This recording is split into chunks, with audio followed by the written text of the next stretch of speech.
Good afternoon. It's really a pleasure to introduce Professor Laura Anadon, our keynote speaker, who is going to talk about the public institutions for the energy transition. Laura was the keynote speaker in our second symposium in 2014, and she also came to the University of Barcelona for a seminar in 2019. And then we are very happy, Laura, to have you here again. And well, it's not easy to summarize the extensive CV of Laura, but I would like to highlight at least some aspects. Laura is currently professor in the University of Cambridge, where she is also the director of the Center for Environment, Energy and Natural Resource Governance. Before Cambridge, she was at the Harvard Kennedy School, where she held various posts, including Associate Director of the Science, Technology and Public Policy Program and Director of the Energy Technology Innovation Policy Research Group. Currently, she's affiliated at the Belfer Center for Science and International Affairs at Harvard University. Laura has received many awards and recognitions for her research, and for example, in 2018, she was awarded by the Fundación Banco Sabadell Prize for Economic Research for the best young Spanish economic researchers.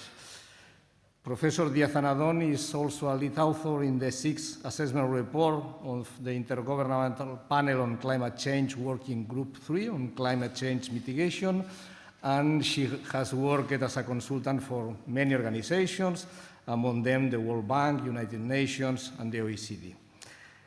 She has a very extensive list of publications with 75 articles in peer-reviewed journals, 10 books and chapters of books, and mainly of them, of course, related with issues related to energy, innovation, and climate policy. Then thank you very much, Laura, for accepting our invitation. It's really a pleasure to have you here, and please, the floor is yours.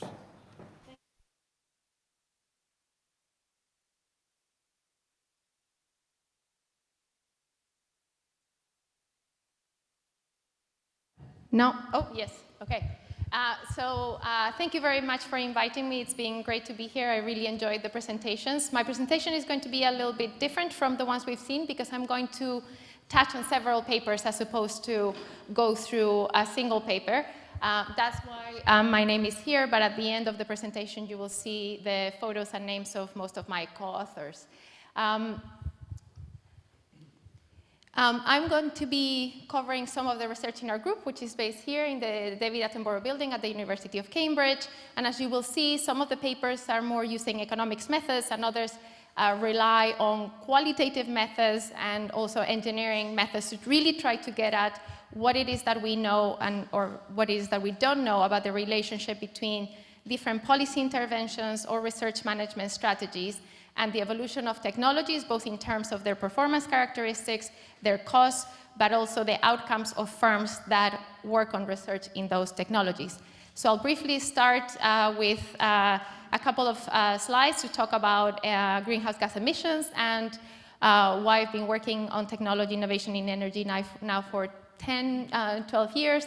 Then I'll give some sense of what it is that we've seen in terms of the cost of different low-carbon energy technologies and to what extent they were trajectories that we were able to predict or not. And I think what that means about how we can model the transition to a low-carbon economy, including innovation and how it works. Then I'll share some insights on more recent evaluations of new interventions that have been put in place mainly in the United States, but also I'll give you a sense of what are the new institutions that have been developed around the world to foster not just our ability to meet net zero goals, but also actually to foster a green economy that means that in the long term, we will have more support for climate policy. So a little bit on this area of green industrial policy that is a growing area for our group. And then finally, the last kind of more meaty section will be looking a little bit at what we know about what's been happening in developing countries and emerging economies. Of course, we need to reduce emissions everywhere, and we need to get people on board and improve well-being everywhere. So I'll share some of the things we've done in that space.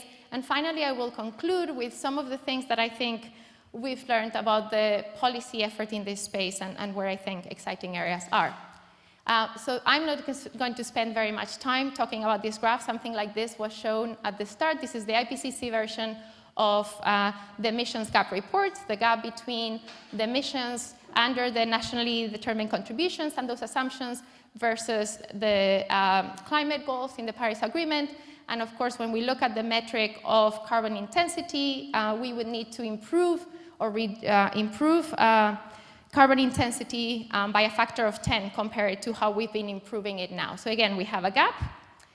And many of you have seen this. This is just a general motivating slide to say when we talk about how to fill that gap, it's impossible to fill that gap between our ambitions and where we are on our trajectory without an accelerated rate of technology innovation.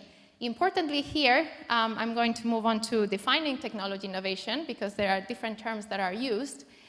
This graph from the IEA shows that while we have some of the technologies that we have are already mature, and again, there are different ways of categorizing technologies according to their level of maturity, things like technology readiness levels, a lot of them are in the very early stages of development. So this just brings me to my last setup slide, which is talking a little bit about what I'm talking about when I'm describing the process of technology innovation. It's not just R&D, it goes all the way to diffusion, and it's basically the process through which technology is conceived, developed, and deployed. There's a similar definition by the OECD, but I actually prefer this one.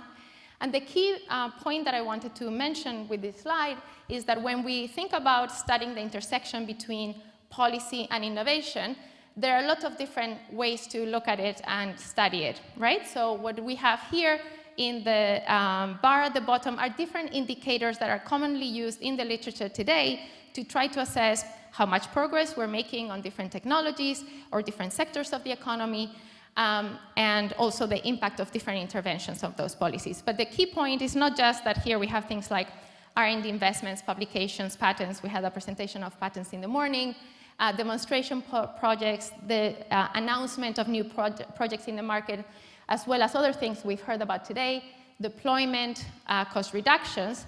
The key thing is that understanding, you can have issues, barriers, and bottlenecks in any of these parts of the innovation process, okay? So even though we have laid out here this typology of technology push versus market pull policies, located to denote to some extent the parts of the innovation process that they're more important for, what we actually know is that, and hopefully we'll get to this in the conclusions, that when we analyze the pace and rate of technological change in a lot of the key energy technologies we have today, it's impossible to explain it without a mixture of these policies.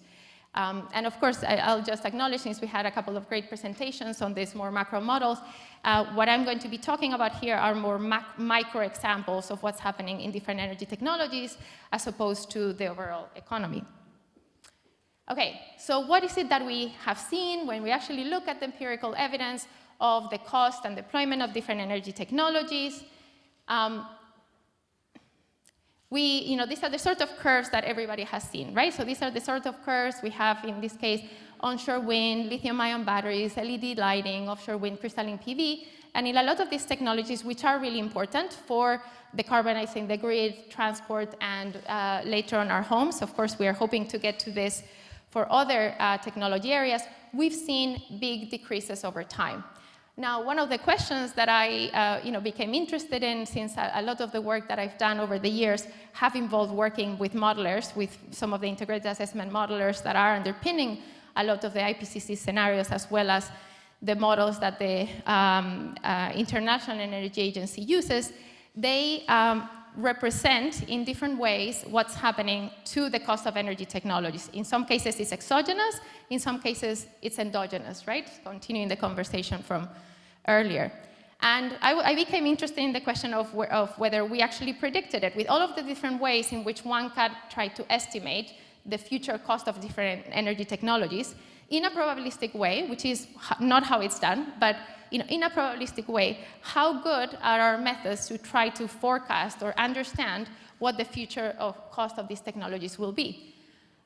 So again, these are some just comments indicating the really fast speed of cost reductions we've seen in things like solid-state lighting, lithium-ion batteries, and solar PV.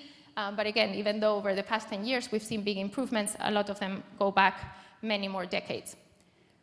So what are the ways in which in the literature and in business we're looking at what the future of different technologies might be to help make investments about what technology to invest on, to learn on, to hire people about, or to put R&D or deployment euros in? So there are two main types, and don't worry, I'm not going to go through all the text. This is just two main types that we discuss in this PNAS paper, where we looked at expert-based approaches, which basically involve asking experts in a probabilistic fashion, under different scenarios, what do you think is the range of cost of solar panels in 2020? Question asked in 2010, for example. And then the other types of approaches, and there are different versions of this, are these model-based approaches that are basically looking at data and looking at, let's look at what the relationship has been historically between production and cost, and then let's try to project this into the future, or between time and cost, or between scale and cost, and so forth.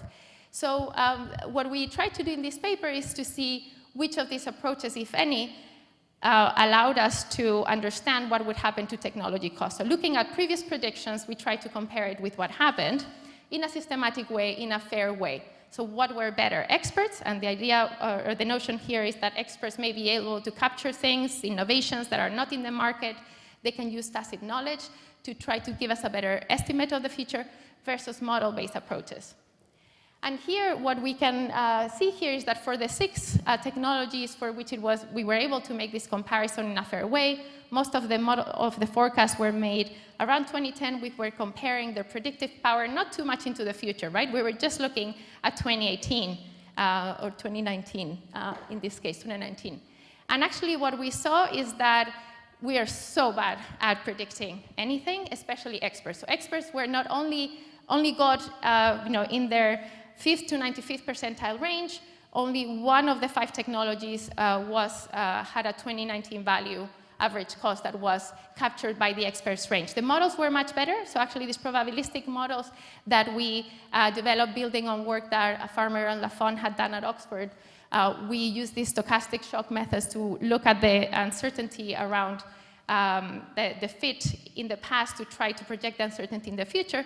So first conclusion here, models much better. The uncertainty range of the model forecast included in all cases 6 out of 6, so not many, but still that's what we had, the cost in 2019. But then the other interesting thing, and this is why I was very interested in all the growth models that we've been talking about, is that even the model-based models, which were much better, the median estimate was always pessimistic. So the actual average value was lower, so better, cost went down more than the average estimate for this time period. So I think there are a couple of things that we take from this that I think have implications for how we design policies in governments, but also I know that this question of how do we understand the future of different technologies is relevant for many companies thinking about how they're going to procure their energy. Is we should use models and not experts, simple, but also there might be something else going on here. The change in investment, the increase in the new business models, new policies, may be changing something that means that the past data is not good enough, on the kind of central estimate to predict what's happening. This is just, again, in the same paper, just going forward, we say, well, if we go to 2030 using these different methods, what we see is basically in the expert methods are here, so highly overconfident, very small uncertainty range.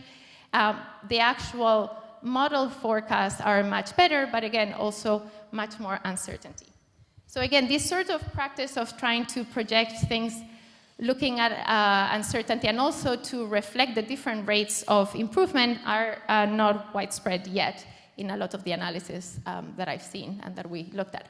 Now, the second piece before I get into the policy part is that there's another piece that might be happening that means technologies are making progress faster than we thought. These technologies where we have a lot of different policies that are supporting them. And this is getting at the question of how we study technological change. So we often, and again, I have papers where I look at patents, where I look at publications, R&D investments, but we don't always know what's going on just by looking at patents and publications, because when you actually talk to inventors and try to look at to what extent different scientific breakthroughs or insights or technologies from other sectors, so the knowledge spillovers and technology spillovers played a role, in most cases, and these are some of the examples of the technology spillovers that we identified through a literature review, through building an engineering model, and through interviewing inventors, what we found is that all of these spillovers here, and I'm not going to go through them, some of them come from lasers in PV, some of them come from silk printing, some of them come from heat storage, mineralogy, we have biomimetics. So we have all of these documented stories in 3 key energy technologies, in this case, crystalline PV, lithium-ion batteries, and solid-state lighting. And what we saw is that in most cases, these big breakthroughs that made possible, in some cases, the technology, and had an impact throughout the whole evolution of these technologies. So you have spillovers not just at the beginning of the development of the technology, but also all the way to manufacturing. They were enabled by policies that went beyond R&D support for a very particular purpose or market creation. And in fact, they're not codified by patents, for example. So this is something that we are finishing right now, but I do think that, especially with this really great group, I wanted to start sharing some of these thoughts about how we study innovation. And this is just the example for solid-state lighting. This is the example of the more physicsy engineering work. Here we have different lighting technologies over time. Here we have the really fast rate of improvement in luminous efficiency in solid-state lighting. We were able to look at all those technological breakthroughs and see to what extent they had contributed to the huge improvement in energy efficiency between 2002 in the top and 2020 at the bottom.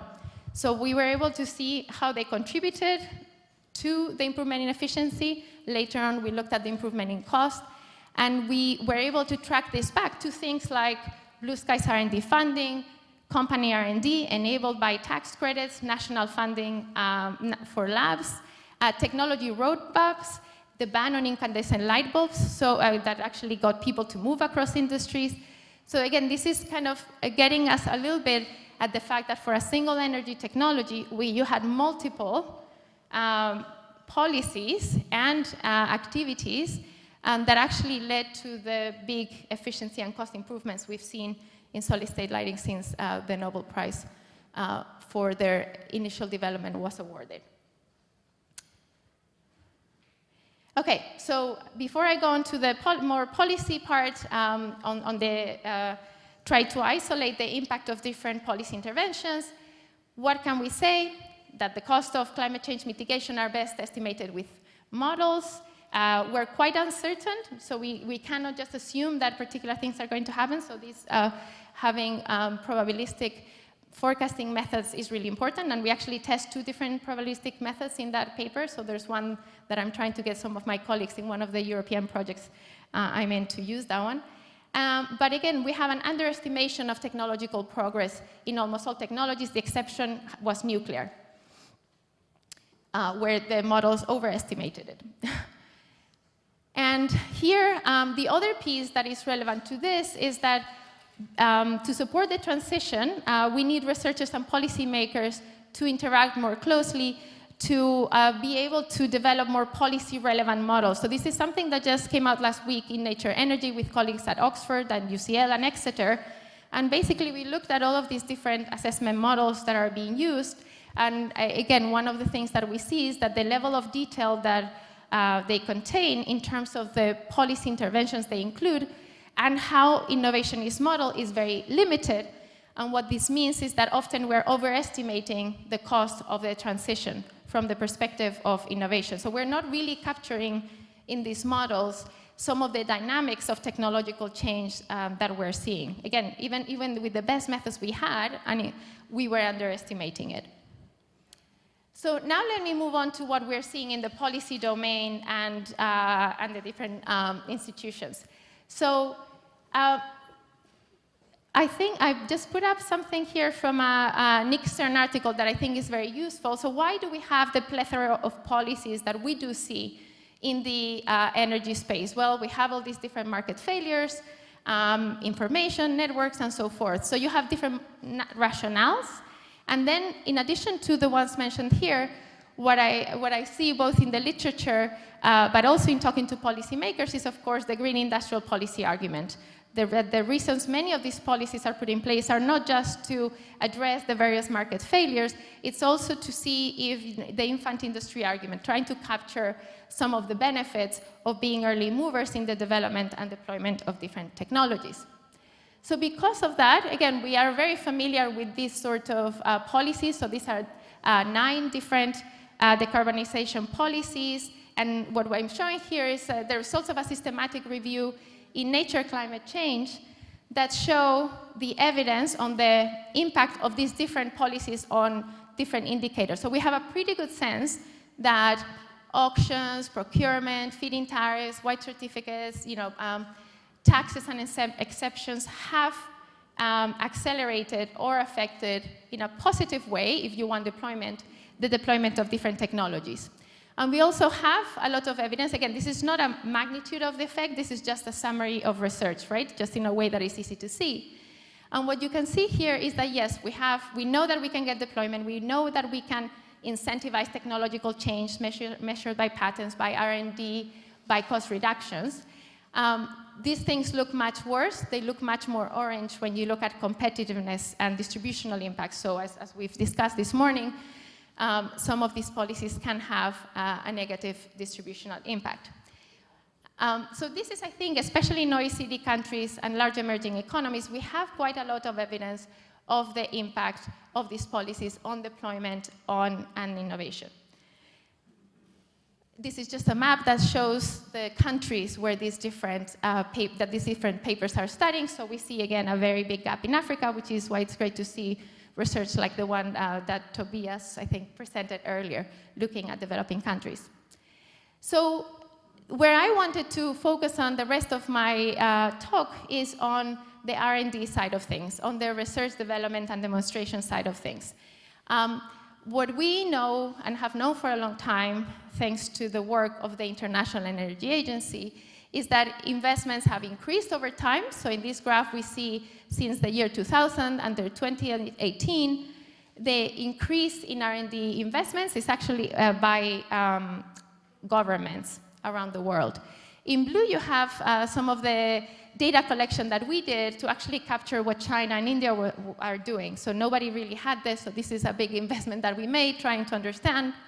So what we see is, first of all, that yes, there's been an increase in R&D investments in energy since the year 2000, especially by China, which now is investing 1 in 5 public energy R&D dollars, less on nuclear.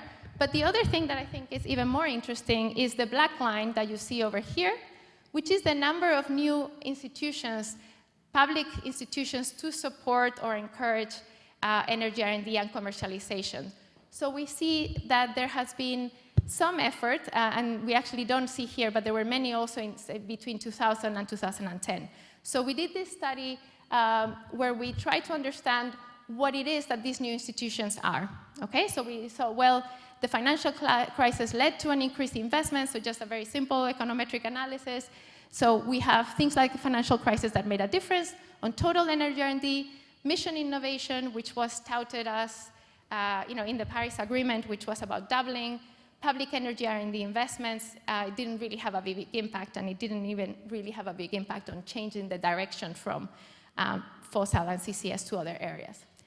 So what we did is that we actually took about 57 new institutions that were created in different governments, and we tried to code, or we coded them according to what they were supposed to do, what sort of oversight they had, what their mission was, what ministry they were in. And we did a bottom-up hierarchical cluster analysis to understand what it is that we were seeing. And there were a couple of things that were interesting. First of all, you have these institutions that have been created outside of the science ministries and more in energy ministries. You also have a more explicit mandate to foster commercialization. And then you also have a much closer link and oversight with the private sector. And we also saw that these models that were very much geographically oriented emerged from this analysis. So we actually see that different regions of the world, as they're designing their strategies to try to both reduce greenhouse gas emission, but also to get benefits from early action in the space, actually we see very slight, just from the analysis itself, we see that different regions of the world are doing things differently in terms of the level of delegation, in terms of the joint governance, and various things. So, so there's a lot of activity here. We're just beginning to understand how they're designed, what functions they have. I have a new project funded by the Sloan Foundation where we're actually looking at the outcomes of these things, looking at new methods for tracking innovation, including things like machine learning of social media and other sources of information. But I wanted to say a couple of things that we do know, right? So I said there's these 57 organizations that have been put in place. We don't have assessments of the impact of all of them, but we have some. And there are a couple of robust findings that we see when we look at what is the relationship between some of these funding agencies and technology innovation and increased competitiveness, particularly when it comes to firm-level competitiveness. So one paper that we did a couple of years ago was assessing the outcomes of ARPA-E. ARPA-E was the US government's attempt to take what worked in defense into the energy sector. And we basically were able to compare, because we were able to get data, the outcomes in terms of patenting from firms that were receiving funding in 2010 with firms that were rejected, and were very close to getting it. So it's not quite regression discontinuity design, but almost, because they passed several hurdles. And also across other companies that had either received funding from other types of R&D providers. Here, ERE is another office in the Department of, an office in the Department of Energy in the US. So we see that this particular way of handing out funds, and we don't have really time to go through it, but it's a particular way of support, of providing and managing R&D investments, was effective in fostering patenting in this case. We see it wasn't as effective in fostering follow-on investments in firms, right? So we see that the firms that received this award didn't do statistically significantly better than others in terms of getting follow-on investments. And the reason for this goes back to that whole technology innovation map that I showed at the start, where you actually have a lot of things that need to happen along the way. And we also had another study in research policy where we looked at firms working with National Lab and working with other institutions in the US, and we saw that the small firms that work with the national labs did better than those that work with other entities. But I guess what I'm trying to say with these two papers, and then a couple of others, one by Sabrina Howell on SBIR, and another one that is not just published by Jacqueline Pless, is that we do see a lot of evidence that there is a role for financially constrained firms, and again, this is another link to some of the earlier presentations, to support innovation that wouldn't have happened otherwise. And that explains what we see happening in the US energy innovation ecosystem. Those of you who were here in 2014, whenever that was, may remember an older version of this. These are all new programs that were created since 2009. The most recent one, this one that we had been working on getting set up since 2009. And now we have all of these programs here that are about addressing the value of death, because it's very hard before you have a technology at scale to get the right investment and to de-risk it enough that people will invest at a low cost of capital. So what we're seeing in the US, we also saw to a lesser extent in other countries in that analysis of the institutions. And I think this is a really important area for policy and research. What are the right institutions for other countries? So I think I have maybe just 5 minutes if I really want to keep it to 25, and it's very late. So let me very briefly tell you about some of the things that we know and don't know in emerging economies. So as I mentioned earlier, there are many countries around the world that are putting in place feed-in tariffs, renewable portfolio standards. They're putting in place financing to reduce counterparty risk. They're establishing legal frameworks to incentivize investment in their grid, right? So even though we don't really have evaluations of that, these things are happening partly and after recommendations from places like the World Bank. So we actually looked at this long time period between 1980 and 2018. This is a working paper at the World Bank, but it's also under review in a journal. And we were looking at this rice policy data set that might be, I don't know if you've seen it, because it might be relevant for your analysis of what was driving renewable energy deployment. So we were trying to explain renewable energy deployment in all of these countries, controlling for or trying to understand the role of all of these different frameworks. And this is just a dendrogram analysis of all of the different policies, and then we group them in various ways to, of course, reduce the number of variables. So this is just trying to see whether some of the policies that have had an impact on deployment in OECD countries and large emerging economies, whether they also had a positive impact in all of these developing countries that have introduced them. We use instrumental variables and here we have some of them, to try to address some of the endogeneity issues. They're not perfect, but we were trying to, but actually they all point in the same direction, so our results are robust to all of them. And the key thing that I wanted to say, I'll be very brief here, is that all of these policies, there was only one, and this is reducing, addressing counterparty risks that were statistically associated with increases in renewable energy deployment, again, controlling for all of the normal things that you control for. So again, it's a very simple message from this paper. We also had, with a very long 7-year delay, some positive impact of fiscal and regulatory policies. So the key message is that there's something else here. Some of it is institutions, some of it is corruption, some of it is capacity. Some of it is that it's much riskier to invest and put capital in these countries. So it makes it really important to really address financial limitations. And the role of the developing banks and the promise financing under the COP process is really important in this space. So we've had the opportunity to present this in various places, so let's see.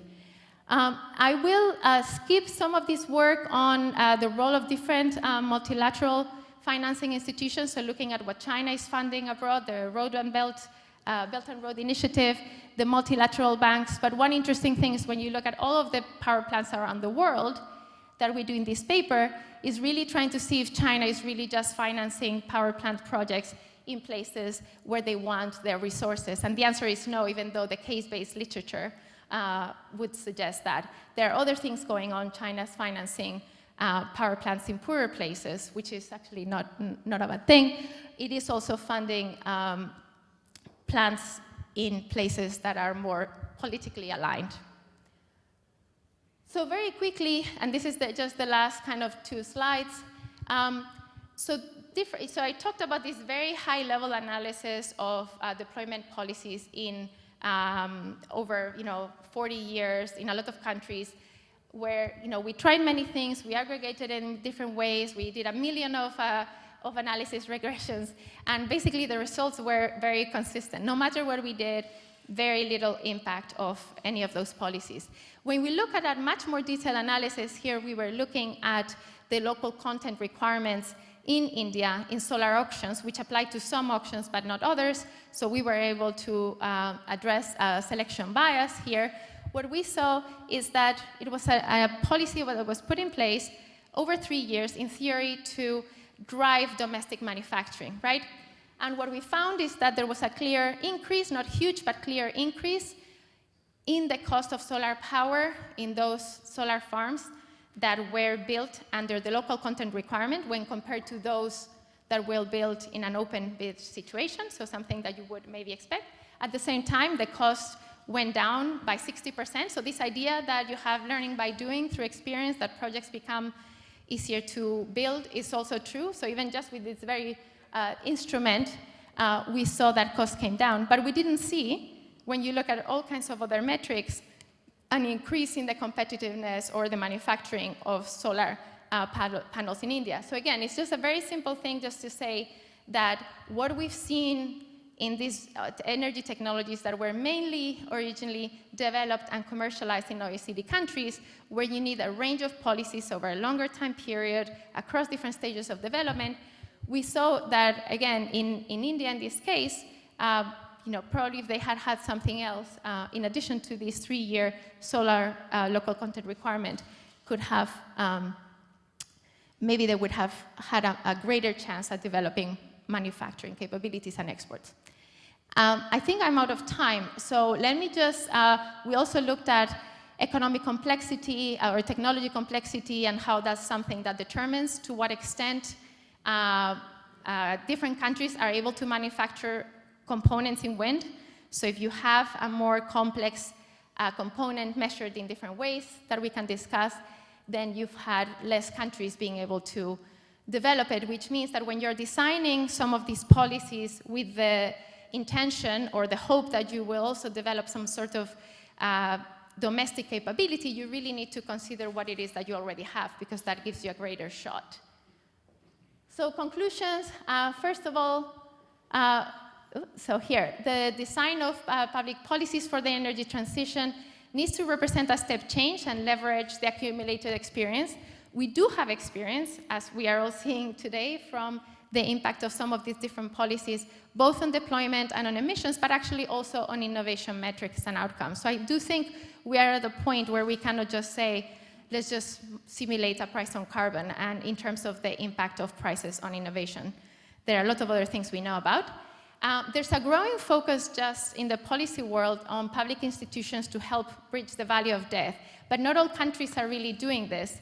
And I think we're seeing maybe more now, or at least conversations in Europe as a response to the ever-increasing effort in this space that the US is putting in, but China is also doing a lot in this space. So I think this is an area where, in terms of policy and research to inform policy, we need to do much more.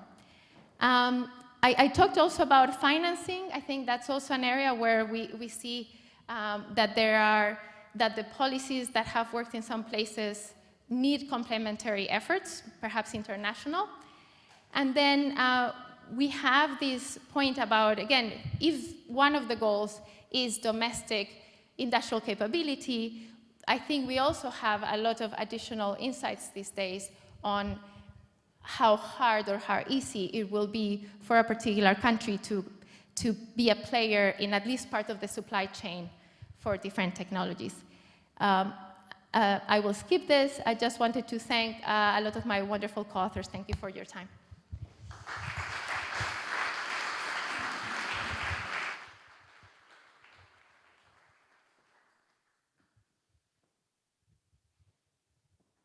Thank you very much, Laura, for your excellent presentation. We have time for questions, at least for 3-4 questions. Pablo, second one. More questions? We can collect 3-4 here, another. Yes. Then let's begin with Francois. Yeah. So thank you, Laura, for this very interesting presentation. So just a quick question or comment regarding, the gap that you find between the projections and the actual prices, a few years later. So I wonder where it comes from, so you mentioned several routes. I was wondering if, there is this cognitive gap, right? Because we can't really predict disruptions that easily.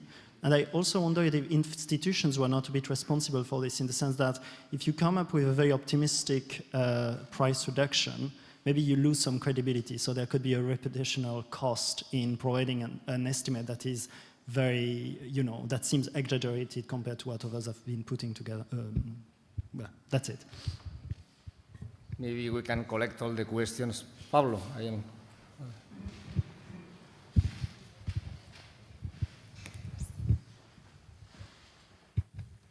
Yeah, well, thanks a lot for your very nice presentation.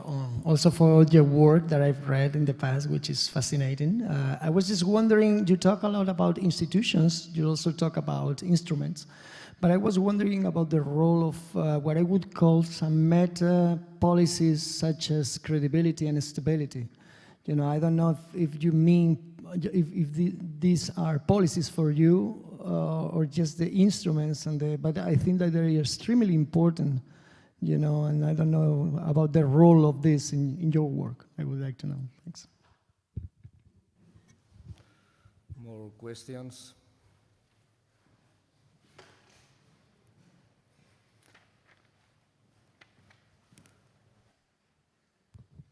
Thanks very much for the presentation, and it was great to see it end on an optimistic note. So Laura, it feels very much like countries that have progressed in the transition are countries where policymakers have finally been able to understand the difference between the economic cost of the transition and the financial cost of the transition and bridge the two. But we see that in some economies or countries it's going backward, and the UK is one of them. So my question is, why is it we haven't seen that kind of backlash from the public, let's say in the US, where policymakers have very successfully made this case and the transition has sort of taken off? Any more questions? I have one, Laura, a very big one, but I would like to know your opinion. No? From a public policy point of view, there is always this debate about technology neutrality, or about to prioritize. At the end, you have to, if I have well understood, you are supporting more the idea to prioritize, but in other words that I have read for you, you have emphasized technological neutrality, and then I would like to know your point of view about that.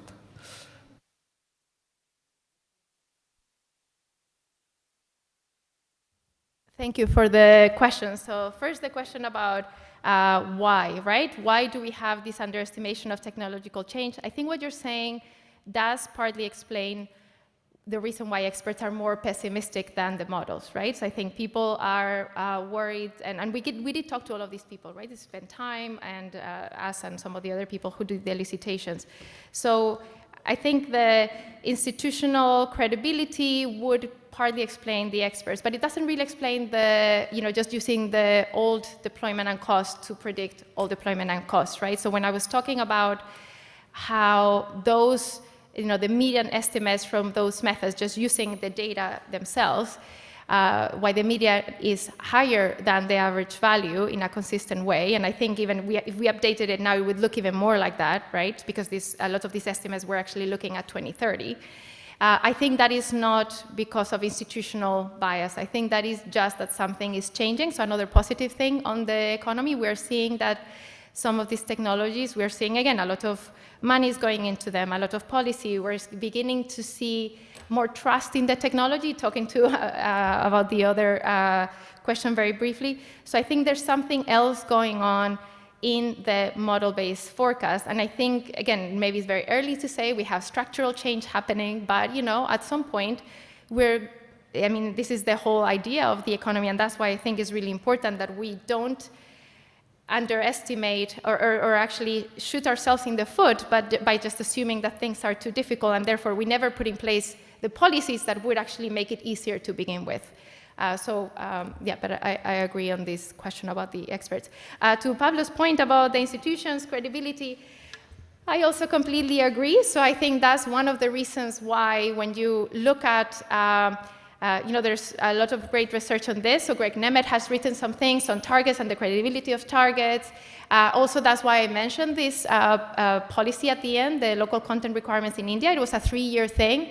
You cannot get anywhere if investors, if users don't think that this is real, right? And so I completely agree this is very important. It's mentioned also, in the IPCC, it's mentioned in some of the more holistic things I've written, right? On, we need to have something that is credible signals, that you're actually going to be able to invest in this, that is not going to disappear next year. And going back to the, where we have seen a huge amount of policy uncertainty and lack of government credibility, Monica mentioned it in the past presentation, what has happened in the UK with residential policies. It's been a complete disaster. People don't think this is going to be there. And I was completely shocked. I don't, Monica, maybe you had an in on this.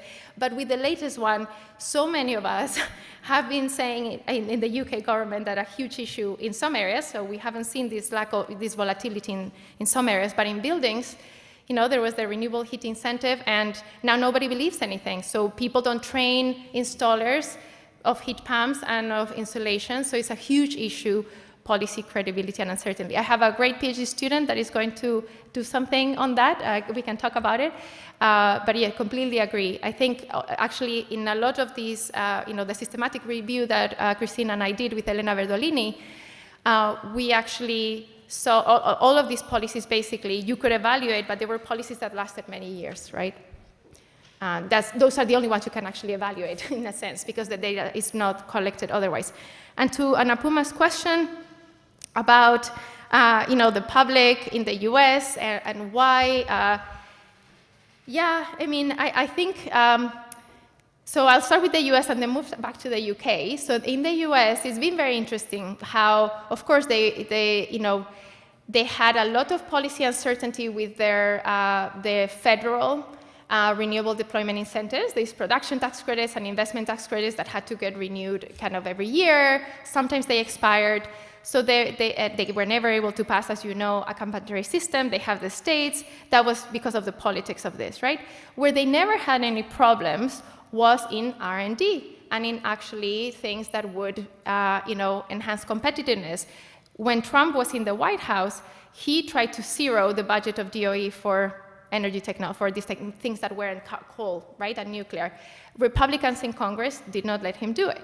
Why? Because they know that this is essential to the U.S. And so far from the U.S. being a, you know, a free market country where there's no policy intervention, we do see that actually across in innovation, going all the way to loans, loan guarantees, and you know, tax credits and things like this, they do a lot. So I think that, you know, even though the most vocal politicians try to politicize that part, there's still, at least in representatives in Congress, more support for that.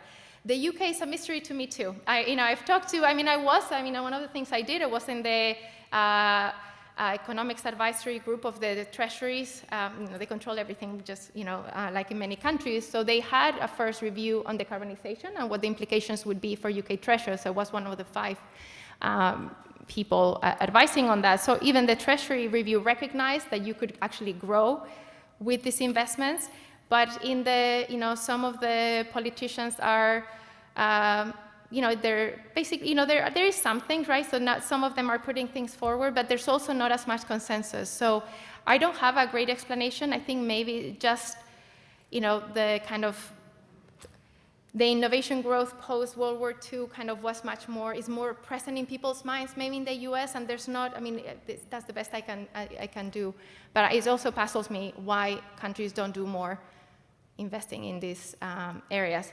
And to your point, Jose, about technology neutrality, yes, I skipped the 10 principles for a report that we published last year that was trying to synthesize all of this experience from you know, incentivizing innovation and deployment in energy technologies. And the first of the 10 principles, so there's the old and the new principles, right?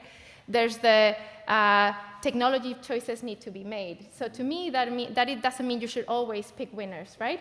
But it means you need to pick some winners, because otherwise you're not going to get anywhere. So we need some of the more, you know, things like carbon prices, efficiency standards, or things that enable a range of bottom-up options to emerge. But for some of these areas, you know, think about some of the hydrogen, think about some of the sustainable aviation fuels, think about some of the you know, technologies for shipping. We'll have to make some big investments, and that involves some picking, because if you diversify too much, you don't have enough critical mass in anything. So, so that's why we wrote that first principle, and actually purposefully all of us put it first, because all of the wins that we have seen that have enabled 18 countries in mainly Western Europe to reduce consumption-based emissions consecutively for 10 years was mainly because those big bets, because people went against people who said, oh, solar is too expensive, right? I agree. Then thank you very much, Laura, again.